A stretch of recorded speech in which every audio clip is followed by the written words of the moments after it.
माता की। सारे बुजुर्गों ने, भाई बहनों ने और नौजवान साथियों ने राम राम। सोनीपत की इस धरती से मैं देश के महान सपूत सर छोटू राम जी को प्रणाम करता हूं।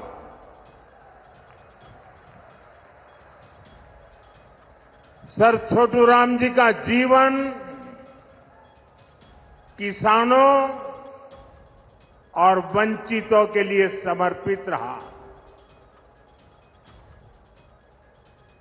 हरियाणा की लोक कला को समृद्ध करने वाले बाबा लक्ष्मी चंद जी को भी मैं नमन करता हूं। आज 25 सितंबर है। हमारे पथ प्रदर्शक पंडित दीनदयाल उपाध्याय जी की जन्म जयंती भी है। अंत्योदय और गरीबों की सेवा के लिए पंडित दीनदयाल उपाध्याय जी ने जो रास्ता दिखाया, वो प्रत्येक भाजपा कार्यकर्ता के लिए संकल्प पथ की तरह है। उनकी प्रेरणा से भाजपा भारत को विकास की नई ऊंचाई पर ले जा रही है, गरीबों का उत्थान कर रही है। मैं श्रद्धेय दीनदयाल जी को श्रद्धापूर्वक नमन करता हूं। साथियों, जैसे जैसे वोटिंग का दिन पास आ रहा है, वैसे वैसे कांग्रेस पस्त पड़ती जा रही है।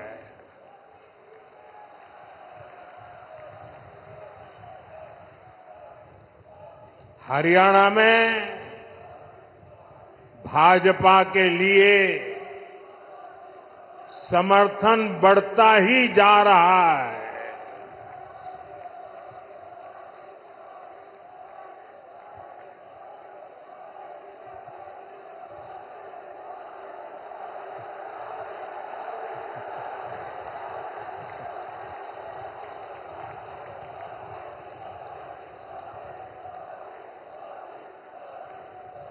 आपका ये प्यार, ये अपनापन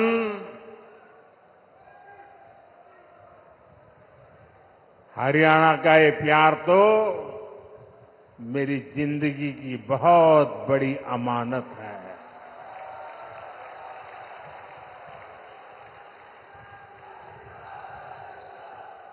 मैं बड़े गर्व के साथ कहता हूं, मैं जो कुछ भी हूं उसमें हरियाणा का भी बहुत बड़ा योगदान है।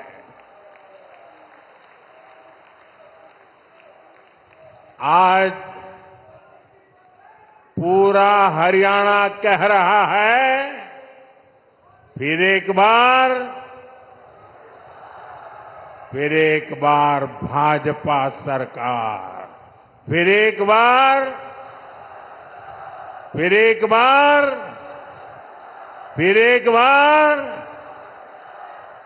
साथियों, आज जम्मू कश्मीर में दूसरे चरण का मतदान भी हो रहा है। ये मतदान शांतिपूर्ण तरीके से चल रहा है। लोग सुबह से ही वोट डालने के लिए कतारों में लग गए हैं।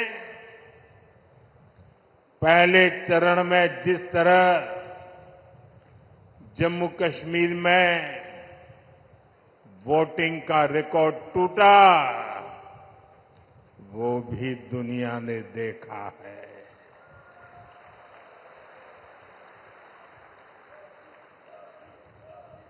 मैं जम्मू कश्मीर के लोगों की सराहना करूंगा, उन्हें बधाई दूंगा कि वो लोकतंत्र के इस पर्व में उतने उत्साह से हिस्सा ले रहे हैं। साथियों, भाजपा सरकार में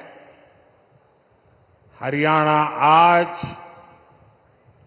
खेती और उद्योग दोनों मामलों में देश के टॉप राज्यों में अपनी जगह बना रहा है। जब औद्योगिकरण बढ़ता है तो इसका सबसे अधिक फायदा गरीब को, किसान को और दलित को होता है। बाबा साहब आम्बेडकर, जिन्होंने बाबा साहब आम्बेडकर को पढ़ा होगा, न पढ़ा हो तो पढ़ ले, बाबा साहब आम्बेडकर मानते थे कि दलितों के सशक्तिकरण में उद्योगों की बड़ी भूमिका होती है। वो देखते थे कि गरीब के पास, दलितों के पास, वंचितों के पास पर्याप्त जमीन नहीं होती। वो जानते थे बहुत से गरीब साथी भूमिहीन होते थे, खेत मजदूरी में अपनी जिंदगी काटते थे। इसलिए बाबा साहब कहते थे कि जब फैक्ट्रियां लगती है तो दलितों, वंचितों को अवसर मिलता है। इसलिए बाबा साहब दलितों से टेक्निकल स्किल सीखने के लिए कहते थे। भाजपा की नीति निर्णयों में, भाजपा के विचारों में आपको बाबा साहब की यही सोच दिखाई देगी। दलित और वंचित समाज को उद्योगों में अवसर देकर ही सच्चा सशक्तिकरण संभव है। साथियों, आज हमारे भारत में एक और चुनौती है जिस पर सिर्फ और सिर्फ भाजपा ही बात करती है। हमारे देश में खेत का साइज भी लगातार कम हो रहा है। जैसे जैसे परिवार बढ़ता है, जमीन के टुकड़े होते हैं, जमीन बढ़ जाती है। धीरे धीरे एक छोटा टुकड़ा बच्चों के नसीब आता है। आबादी बढ़ रही है, लेकिन खेत छोटा हो रहा है। ऐसे में खेती से जुड़े सभी अर्थशास्त्री भी मानते हैं कि गांव में खेती के साथ साथ कमाई के दूसरे जरिए भी होने चाहिए। अकेली खेती पे गुजारा पूरे परिवार के लिए, और इसलिए हर मां बाप चाहता है कि एक बेटा खेती करेगा, दूसरा शहर में जाके काम करेगा। और इसलिए जब उद्योगों का विस्तार होता है तो उससे किसानों का जीवन भी बेहतर होता है। इससे किसान परिवार के बच्चों को भी अच्छी नौकरियां मिलती हैं, अच्छे अवसर मिलते हैं और इसलिए साथियों, भाजपा खेती को भी बढ़ावा देती है, व्यापार कारोबार को भी बढ़ावा देती है। भाइयों और बहनों, कल रात को ही मैं अमेरिका से लौटा हूं। अमेरिका में मेरी मुलाकात दुनिया के बड़े बड़े नेताओं से, बड़ी बड़ी कंपनियां चलाने वालों से हुई। जिन कंपनियों के सीईओ से मैं मिला, एक एक कंपनी लाखों करोड़ रुपए के कारोबार कम करती है।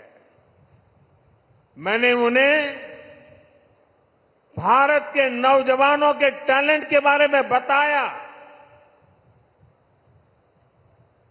साथियों, पिछले 10 साल में पूरी दुनिया में भारत पर भरोसा बढ़ा है और मैं हरियाणा के लोगों को एक बात तो जरूर बताऊंगा। कल जब मैं न्यूयॉर्क गया परसों, तो वहां स्वागत के लिए बहुत बड़ी मात्रा में भारतीय समुदाय था।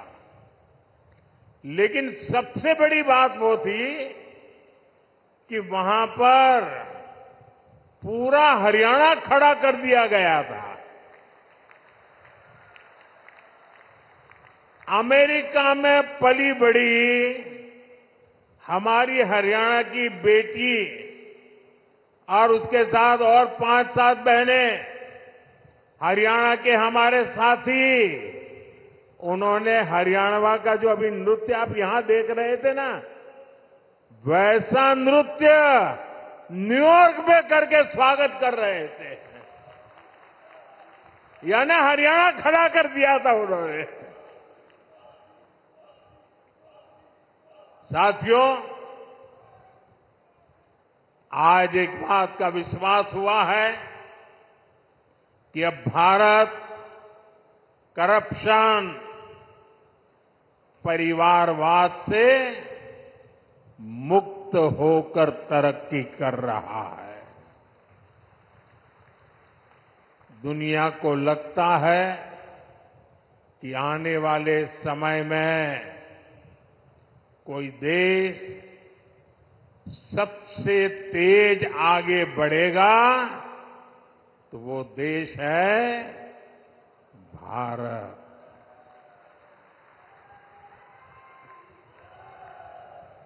बेटे, आप बहुत बढ़िया चित्र बना के लाए हो, लेकिन ऐसे खड़े रहोगे तो थक जाओगे। आप मेरे लिए लाए हैं।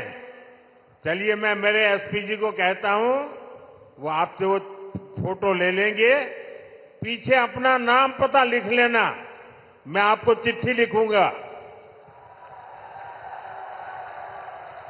अपना नाम पता पीछे लग देना।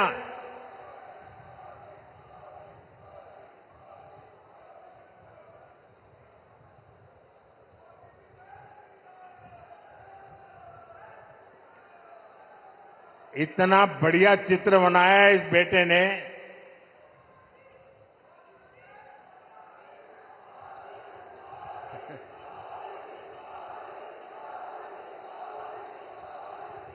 साथियों, आज दुनिया की बड़ी बड़ी कंपनियां भारत में निवेश के लिए, यहां अपनी फैक्ट्रियां लगाने के लिए आतुर है। आप सोचिए, जब इतनी बड़ी कंपनियां भारत में निवेश करेगी तो इसका बहुत अधिक फायदा मेरे हरियाणा को होगा, यहां के नौजवानों को होगा, यहां के किसानों को होगा।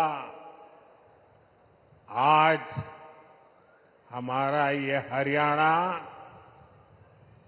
गुरुग्राम, फरीदाबाद से लेकर सोनीपत, पानीपत तक दुनिया की बड़ी बड़ी कंपनियों का सेंटर बन रहा है।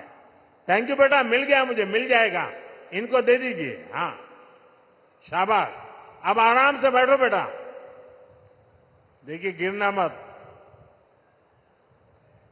देश से निर्यात होने वाले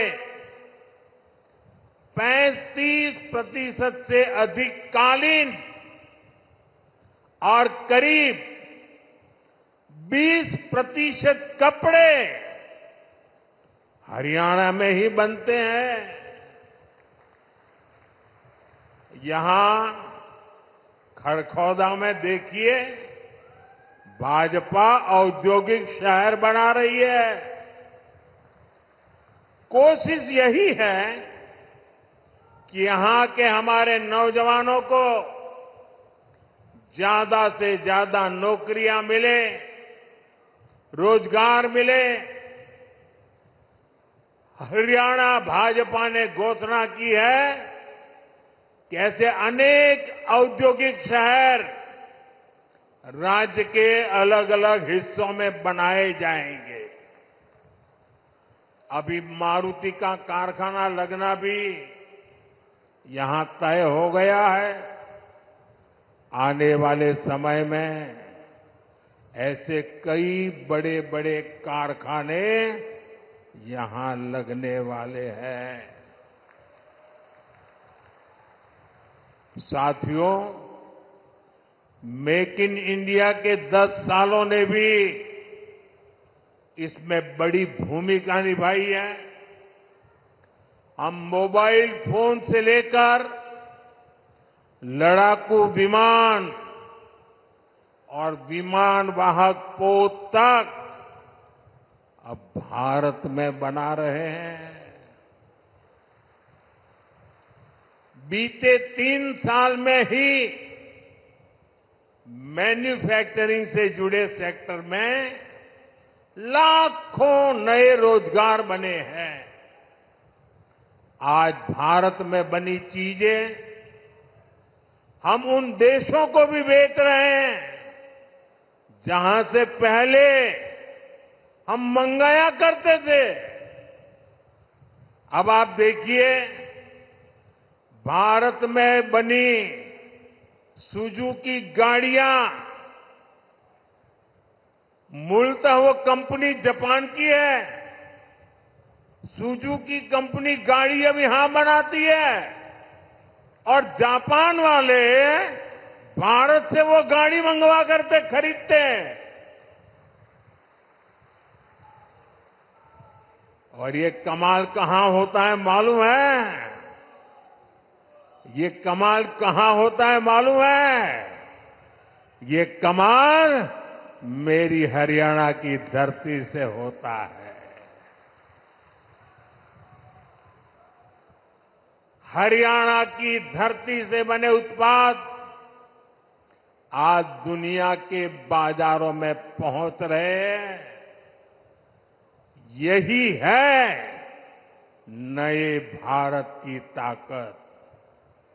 साथियों, अब जब दुनिया भर से लोग भारत में फैक्ट्री लगाना चाहते हैं, नई कंपनियां खोलने आना चाहते हैं, तो आप खुद सोचिए हरियाणा में यहां कैसी सरकार होनी चाहिए। हरियाणा में उद्योगों को बढ़ावा देने वाली भाजपा सरकार जरूरी है। हरियाणा में नौकरियों को बढ़ावा देने वाली भाजपा सरकार जरूरी है,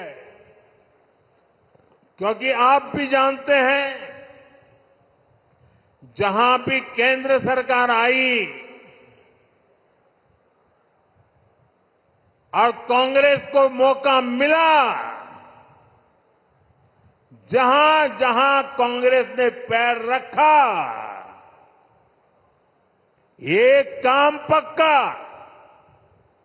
करप्शन, करप्शन, करप्शन, भ्रष्टाचार, भ्रष्टाचार, भ्रष्टाचार, भाई भतीजावाद, भाई भतीजावाद, भाई भतीजावाद। भारत के सरकारी सिस्टम में भ्रष्टाचार को पैदा करने वाली, पालना पोसने वाली, हमारे देश में भ्रष्टाचार की कोई जन्मदात्री है तो कांग्रेस पार्टी है। कांग्रेस का शाही परिवार देश का सबसे भ्रष्ट परिवार है, और जब हाईकमान भ्रष्टाचारी है तो नीचे फिर लूट का खुला लाइसेंस मिल ही जाता है। याद कीजिए, 10 साल पहले जब यहां कांग्रेस की सरकार थी तब क्या होता था।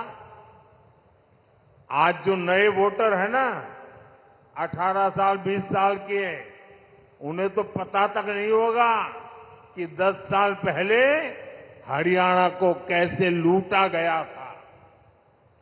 तब हरियाणा में किसानों की जमीन को जम करके लूटा गया। कांग्रेस ने हरियाणा को दलालों और दामादों के हवाले कर दिया था।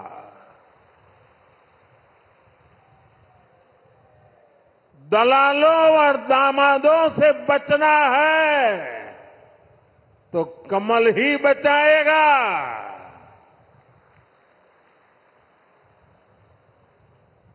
किस किस कांग्रेस नेता पर आरोप लगे हैं ये आप अच्छे से जानते हैं। हरियाणा में एक भी नौकरी ऐसी नहीं थी, ये 10 साल पहले की कथा है, एक भी नौकरी ऐसी नहीं थी जिसमें खर्ची और पर्ची न चलती हो। सरकारी ठेकों में जमकर भ्रष्टाचार होता था। हरियाणा को लूट कर खाने वाली ऐसी करप्ट कांग्रेस को हरियाणा की सरकार से मीलों मीलों दूर रखना है, तब जाके हरियाणा बचेगा। और आपका तो मुझ पर हक है, मुझे भी तो हरियाणा का कर्ज चुकाना है।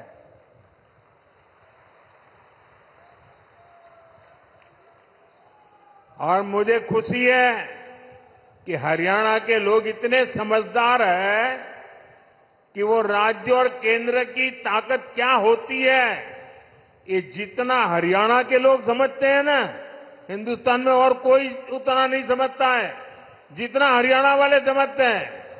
और इसलिए हरियाणा हमेशा राज्य में वही सरकार बनाता है जिसकी दिल्ली में सरकार होती है।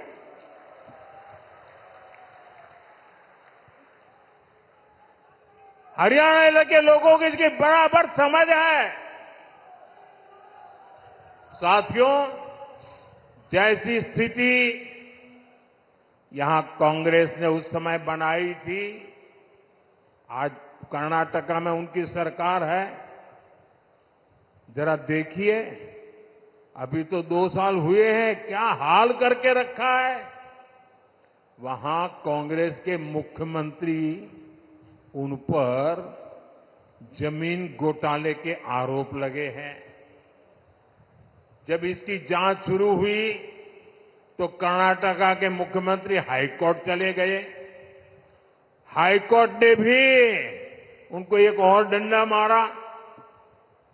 उन्होंने कहा कोई मदद नहीं होगी। और कल ही हाईकोर्ट ने साफ साफ कहा कि जांच के आदेश सही है और जांच होनी चाहिए। अब देखिए, 2 साल मुश्किल से हुए हैं, आदत जाती नहीं है। क्या हरियाणा में इनको ये पाप करने का ठेका दे सकते हैं क्या? हरियाणा में उनको घुसने दे सकते हैं क्या? आप ये गलती मत करना। 10 साल बाहर रहे तो सुधर गए होंगे, ये सुधर सकते ही नहीं जी। ये कभी नहीं सुधर सकते। और भाइयों बहनों, कर्नाटका में सिर्फ जमीन घोटाले का ही मामला नहीं है। वहां मेरे दलित भाई बहन ये समझिए, कांग्रेस पार्टी के अध्यक्ष भी कर्नाटका से आते हैं, दलित समाज से हैं। कर्नाटका में दलितों के लिए जो फंड था उसमें भी कांग्रेस ने घोटाला किया। ये वहां की कांग्रेस सरकार ने, वहां के सीएम ने विधानसभा में खुद इस बात को स्वीकार किया है। अब बताइए, जहां भ्रष्टाचार होगा वहां दुनिया का कोई देश, कोई भी निवेश करने वाला, कोई भी कारखाना लगाने वाला हरियाणा की धरती पर आएगा क्या? तो हरियाणा का नुकसान होगा कि नहीं होगा? हरियाणा में निवेश नहीं आएगा तो नौजवानों को नौकरी कैसे मिलेगी? साथियों, कांग्रेस से बड़ी बेईमान और धोखेबाज पार्टी देश में और कोई नहीं है। ये हरियाणा के किसानों के लिए बड़ी बड़ी घोषणाएं करते हैं, लेकिन जहां सत्ता में है, जरा आपके यहां आए तो उनको पूछो, भाई तुम यहां आकर के सारे सपने दिखा रहे हो, कर्नाटका में तुम्हारी सरकार है, वहां तो किसानों को लागू करो नहीं बोल रहे हो। तेलंगाना में तुम्हारी सरकार है, वहां तो लागू करो। ये झूठ बोल रहे हैं, ये आपकी आंख में धूल झोंक रहे हैं। साथियों, हरियाणा की भाजपा सरकार ने किसानों से 24 फसलें एमएसपी पर खरीदने का फैसला लिया, लेकिन जब यहां कांग्रेस की सरकार थी तो एमएसपी पर फसलें खरीदने से सबसे ज्यादा नफरत करती थी। यही कांग्रेस की सच्चाई है जो हरियाणा के किसान को पूरी तरह कांग्रेस को पहचान लेना जरूरी है। साथियों, भाजपा सरकार निरंतर किसान हक में बड़े फैसले ले रही है। अपनी तीसरी पारी के पहले 100 दिनों में ही हमारी सरकार ने किसानों के लिए अनेक बड़े फैसले लिए हैं। कुछ दिन पहले ही केंद्र सरकार ने बासमती के निर्यात को लेकर बड़ा फैसला लिया। अभी तक बासमती के एक्सपोर्ट के लिए न्यूनतम मूल्य तय था, उस सीमा से नीचे निर्यात संभव नहीं था। इससे भारत के बजाय दूसरे देशों से लोग इंपोर्ट करते थे। अब हमने किसानों की भलाई के लिए ये सीमा भी हटा दी है और इससे ज्यादा बासमती एक्सपोर्ट हो पाएगा। इसका सीधा फायदा धान किसानों को होगा, उन्हें और ज्यादा पैसा मिलेगा। साथियों, हमने भारत के तिलहन किसानों के लिए भी बड़ा फैसला लिया है। विदेश से आयात होने वाले तेल पर हमने टैक्स बढ़ा दिया है। कोशिश यही है कि भारत के किसानों के तिलहन की ज्यादा से ज्यादा खरीद हो और तिलहन की खेती करने वाले किसानों को ज्यादा से ज्यादा उसका लाभ हो। तिलहन किसानों को भी इसका लाभ होगा। अब जैसे सूरजमुखी के आयात पर पहले टैक्स नहीं था, अब 20% टैक्स लगाया गया है। इससे हरियाणा के सूरजमुखी की पैदावार से जुड़े हमारे जो किसान भाई बहन हैं, उनको बेहतर दाम मिलेंगे। भाजपा ये सब इसलिए कर रही है ताकि हमारे किसान ज्यादा से ज्यादा तिलहन उगाएं और पैसे कमाएं। और भाजपा कांग्रेस की तरह कोरी घोषणाएं नहीं कर रही है, बल्कि जमीन पर बारीक से बारीक काम कर रही है। तभी हरियाणा के किसानों को भाजपा पर भरोसा होता है।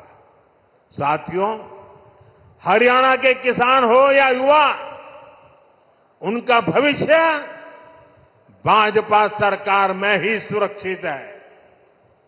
बीते 10 साल में हरियाणा में भाजपा की सरकार है। हमारी सरकार पर, हमारे मुख्यमंत्री पर भ्रष्टाचार के कोई आरोप नहीं लगे। यहां भाजपा सरकार ने सरकारी नौकरियों में खर्ची और पर्ची को बंद किया। 8 अक्टूबर के बाद भाजपा की नई सरकार एक बार फिर नौजवानों के लिए हजारों नए अवसर बनाएगी। यहां युवाओं को बहुत बड़ी संख्या में नए रोजगार मिलेंगे। साथियों, सोनीपत, पानीपत की ये पूरी बेल्ट अवसरों से भरी है। यहां पर हो रहे विकास कार्य इस पूरे क्षेत्र को आधुनिक पहचान दे रहे हैं। भाजपा सरकार ने सोनीपत तक मेट्रो के विस्तार को स्वीकृति दी है। आज जिस तरह इस क्षेत्र में भाजपा ने नए हाईवे बनवाए हैं, उस मामले में तो एक क्षेत्र सबसे कनेक्टेड इलाकों में से एक बन रहा है। साथियों, हरियाणा भारत की मेडल फैक्ट्री भी है। हाल में ओलंपिक्स और पैरालंपिक्स में भारत के शानदार प्रदर्शन में हरियाणा के खिलाड़ियों की बड़ी भूमिका रही है। अब भारत में हम 2036 में, 2036 में ओलंपिक कराने के लिए प्रयास कर रहे हैं। इसका फायदा हरियाणा के नौजवानों को होगा। यहां स्पोर्ट्स का नया इंफ्रास्ट्रक्चर बनेगा। गांव गांव में नए खिलाड़ियों को अवसर मिलेगा। आप देखिए, देश की तीसरी स्पोर्ट्स यूनिवर्सिटी यहां भाजपा ने ही सोनीपत में बनवाई है। अब हरियाणा भाजपा ने घोषणा की है, हर जिले में अलग अलग ओलंपिक खेलों की नर्सरी बनाएंगे। हरियाणा की बेटियां, हरियाणा के बेटे दुनिया भर में जाकर मेडल लाए, उसमें भाजपा हर तरह से उनकी मदद कर रही है। साथियों, आपके पास तो हमारे साथी मोहनलाल बड़ौली जी के रूप में हरियाणा भाजपा का अध्यक्ष है। अरविंद शर्मा जी जैसे अनुभवी जनप्रतिनिधि है, जिनको इतने साल तक केंद्र में रहने का अनुभव है। इनके रहते यहां के विकास की गति और तेज होना तय है। साथियों, सोनीपत की ये धरती उन वीर जवानों की भी धरती है, जिन्होंने हिमालय की ऊंची चोटियों पर दिन रात मातृभूमि की रक्षा की है। हरियाणा की वीर माताओं की हजारों संतानें आज बॉर्डर पर है। यहां के अनेक संतानें हैं जिन्होंने जम्मू कश्मीर में हालात को सामान्य बनाने में मदद की है। वहां आतंक और अलगाव के जख्म हरियाणा के वीर बेटों ने अपने शरीर पर खाए हैं। अब मत भूलिए, कांग्रेस की कुनीति से निकले पत्थर हरियाणा की संतानों पर फेंके जाते थे। आज जब जम्मू कश्मीर में शांतिपूर्ण मतदान होता है तो सबसे अधिक खुशी हरियाणा की वीर माताओं को होती है। लेकिन कांग्रेस और इसके साथियों को जम्मू कश्मीर में शांति पसंद नहीं है। कांग्रेस जम्मू कश्मीर में फिर से धारा 370, आर्टिकल 370 वापस लाना चाहती है। कांग्रेस जम्मू कश्मीर में आतंक और अलगाव को फिर से हवा देना चाहती है। तुष्टीकरण के लिए कांग्रेस देश के दुश्मनों के एजेंडा को भारत में लागू करना चाहती है। ऐसी कांग्रेस को आप हरियाणा के लोग सबक सिखाएंगे, ये मुझे पूरा भरोसा है। आर्टिकल 370 को वापस लाना उन वीरों की कुर्बानी का अपमान होगा जिन्होंने जम्मू कश्मीर में आतंक के खिलाफ लड़ाई लड़ी है। साथियों, कांग्रेस ने दलितों, पिछड़ों और शोषितों के साथ भी धोखा किया है। आजकल कांग्रेस के भीतर यहां जो सिर फुटोवल हो रही है, ये पुराने पाकों का ही परिणाम है। याद कीजिए, 2014 से पहले जब यहां कांग्रेस का राज था, जब हुड्डा जी यहां सीएम हुआ करते थे, तब ऐसा कोई साल नहीं था जब दलितों के साथ अन्याय नहीं होता था। अनेक दलितों को जान से हाथ धोना पड़ा। दलित परिवारों की बहु बेटियों पर अत्याचार होते थे। हर कोई जानता था कि दलितों के खिलाफ इस घिनौने खेल को कांग्रेस ही खाद पानी देती है। और जो भी कांग्रेस की दलित विरोधी हरकत के खिलाफ बोलता है, कांग्रेस उसके खिलाफ साजिशें करने लगती है। ये आज हरियाणा का दलित समाज एक बार फिर हरियाणा के अंदर कांग्रेस का जो ड्रामा चल रहा है उसे देख रही है। साथियों, कांग्रेस ने हमेशा ही दलित, ओबीसी और आदिवासियों को भागीदारी से वंचित रखा है। ये तो बाबा साहब आंबेडकर थे जिन्होंने दलितों को आरक्षण दिया, वरना ओबीसी की तरह दलितों को भी अपने हक के लिए कांग्रेस की हार का ही इंतजार करना पड़ता। जब जब कांग्रेस सरकार से दूर रही है, तब तब गरीबों को, एससी, एसटी, ओबीसी को उनका हक मिला है। और जब जब कांग्रेस सरकार में रही है, उसने दलितों, पिछड़ों का हक छीना है। कांग्रेस के शाही परिवार से जो भी प्रधानमंत्री बना, उसने हमेशा आरक्षण का विरोध किया है। आरक्षण का विरोध, आरक्षण से नफरत, ये कांग्रेस के डीएनए में है। इसलिए आज भी हम देखते हैं, कांग्रेस के शाही खानदान की चौथी पीढ़ी भी आरक्षण को हटाने की बात कर रही है। आपको कांग्रेस की आरक्षण विरोधी चालों से सावधान रहना है। साथियों, बीजेपी ने दलित, ओबीसी और आदिवासियों को सही मायने में भागीदारी दी है। वंचित और पिछड़े समाज के हर व्यक्ति को भाजपा ने हमेशा आगे बढ़ाया।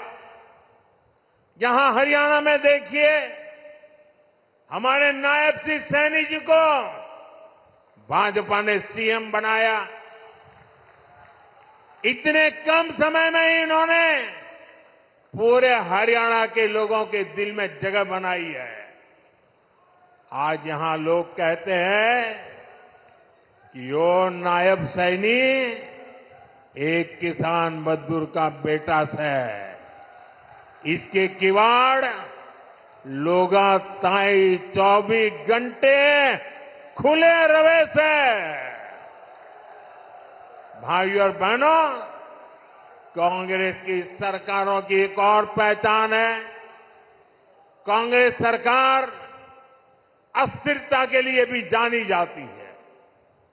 बीते कुछ सालों में ही जहां जहां इनकी सरकारें बनी, वहां यही दिखने को मिला है। कांग्रेस शासित हर राज्य में उनके मुख्यमंत्री और मंत्री झगड़ों में उलझे हुए हैं। उनको जनता की तकलीफ, उनके दुख दर्द से कोई लेना देना नहीं है। कर्नाटक में उनके सीएम और डिप्टी सीएम आपसी लड़ाई में बिजी हैं। तेलंगाना, हिमाचल प्रदेश, वहां भी यही कहानी है। राजस्थान और छत्तीसगढ़ में भी जब उनकी सरकारें थी, पूरा 5 साल नंबर 1, नंबर 2 एक दूसरे की टांग खींचने में लगे रहे। इसलिए हरियाणा को भी बहुत सावधान रहना है। गलती से भी मेरे शब्द लिख कर रखना भाइयों, हरियाणा का मुझ पे हक है, इसलिए मैं अपनी बात आपके सामने बड़े विश्वास से कह रहा हूं। याद रखना, गलती से भी कांग्रेस आ गई तो अपने झगड़ों में ही हरियाणा को बर्बाद करके छोड़ेंगे। यहां पर कांग्रेस में जिस तरह झगड़े बढ़ रहे हैं, पूरा हरियाणा देख रहा है। कांग्रेस को वोट देना यानी हरियाणा की स्थिरता और विकास को दांव पर लगाना है, बर्बादी के दरवाजे खोलना है। यह स्थिरता हरियाणा में हर काम ठप कर देगी। यहां निवेश और नौकरी दोनों पर असर होगा। इसलिए आपको सिर्फ और सिर्फ कमल के निशान पर बटन दबाना है। साथियों, इस भूमि ने भगत फूल सिंह जैसे महापुरुष देश को दिए हैं, जिन्होंने तब बेटियों की शिक्षा को अपना मिशन बनाया जब बेटियों को पढ़ाना असंभव था। ये मेरा सौभाग्य है कि 2015 में पानीपत से ही मुझे बेटी बचाओ बेटी पढ़ाओ अभियान का शुभारंभ करने का अवसर मिला। कांग्रेस ने 60 साल देश पर राज किया, लेकिन उसे कभी देश की बेटियों की चिंता नहीं हुई। अगर कांग्रेस को चिंता होती तो गैस, नल से जल, बिजली, टॉयलेट, बैंक में खाते, ऐसी मूल सुविधाएं आज 60-70 साल के बाद मेरे आने के बाद मिली। मुझे संतोष है कि बेटी बचाओ बेटी पढ़ाओ से हरियाणा को फायदा हुआ।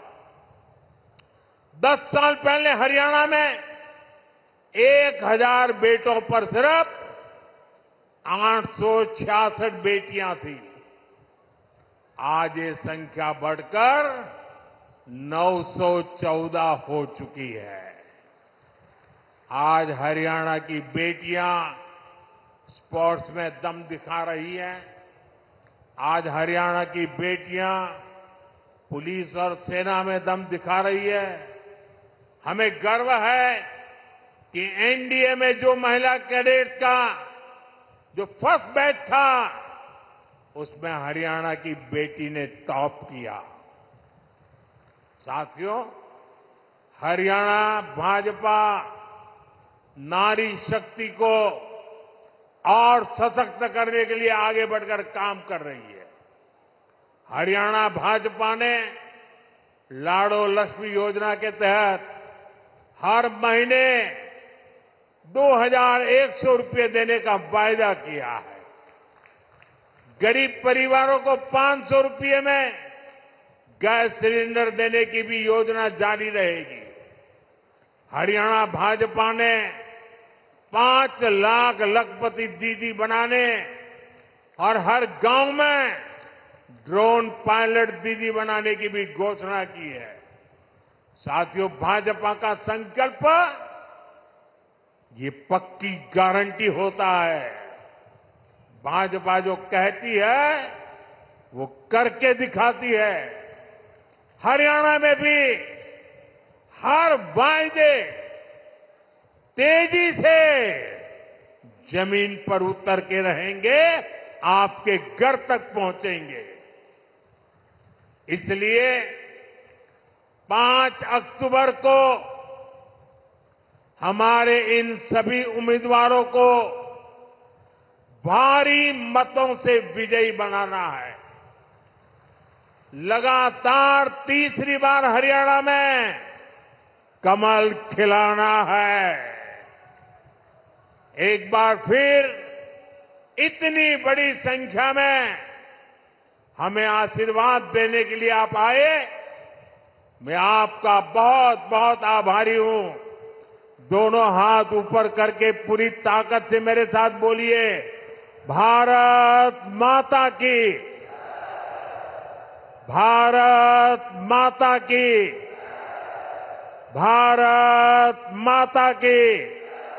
बहुत बहुत धन्यवाद।